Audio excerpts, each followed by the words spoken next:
মৌমিতা নিস্তেজ হয়ে গেল। ঘর জুড়ে তখন এক অদ্ভুত নীরবতা। হুজুর কিছুক্ষণ ধরে সূরা পাঠ করতে করতে মৌমিতার মাথায় হাত রাখলেন। এরপর শান্ত গলায় বললেন, ভয় পাওয়ার কিছু নেই, এই মেয়ে এখন মুক্ত। আলহামদুলিল্লাহ, আমরা সবাই যেন দীর্ঘদিনের একটি বোঝা থেকে মুক্ত হলাম। আল্লাহ রহমতে সেই রাতে আমাদের বাড়ি থেকে চিরতরে অশুভ শক্তির বিদায় ঘটল। সেই রাতের ভয়াবহতার পর আমাদের পরিবারে যেন শান্তি ফিরে এলো। আল্লাহ রহমতে মৌমিতা ভাবি সম্পূর্ণ সুস্থ হয়ে উঠলেন। ঘরের সবাই হুজুরের প্রতি গভীর শ্রদ্ধা ও কৃতজ্ঞতা প্রকাশ করলেন। আমার বাবা বিশেষভাবে ওনাকে ধন্যবাদ জানিয়ে বললেন, আমাদের পরিবারকে আপনি এক এমন বিপদ থেকে মুক্তি দিলেন যার জন্য আমরা কোনো আশা দেখতে পাচ্ছিলাম না। আপনার জন্য আজ থেকে আমাদের ঘরে শান্তি এসেছে। আল্লাহ আপনার মঙ্গল করুন। হুজুর সবকিছু শুনে বিনীতভাবে হাসলেন এবং বললেন, আল্লাহ সবকিছু করেন, আমি শুধু তার আদেশ পালন করেছি।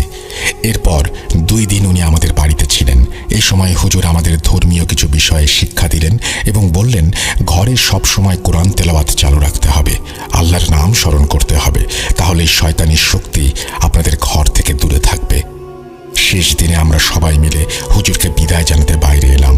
তিনি আমাদের সবার দিকে মমতা ভরা দৃষ্টিতে তাকিয়ে বললেন, আপনারা আল্লাহর ওপর আস্থা রাখবেন, যে কোনো বিপদে ধৈর্য ধরবেন, ইনশাআল্লাহ সব সমস্যার সমাধান হবে। আমাদের পরিবারের জন্য উনি আশীর্বাদ হয়ে এসেছিলেন। ধীরে ধীরে ওনার চলে যাওয়ার সময় হলো। বিদায়ের মুহূর্তে বাবার চোখে অশ্রু টলমল করছিল। হুজুর আমাদের সবার দিকে একবার তাকালেন, তারপর নিজের পথ ধরলেন। আমরা তখন জানতাম না এই বিশেষ অতিথি মোহাম্মদ আনাস ইসলাম আমাদের জীবনে এমন স্মরণীয় হয়ে থাকবেন। তার বিদায়ের পর আমাদের পরিবারে যেন এক নতুন অধ্যায়ের সূচনা হলো।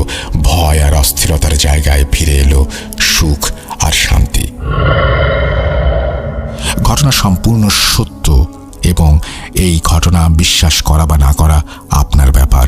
উৎসাহ পেলে আরও ঘটনা শেয়ার করব। সবাই ভালো থাকবেন। আসসালামু আলাইকুম। নাম ইফতি আহমেদ। তিনি লিখেছেন রাঙামাটি কাপ্তাই থেকে।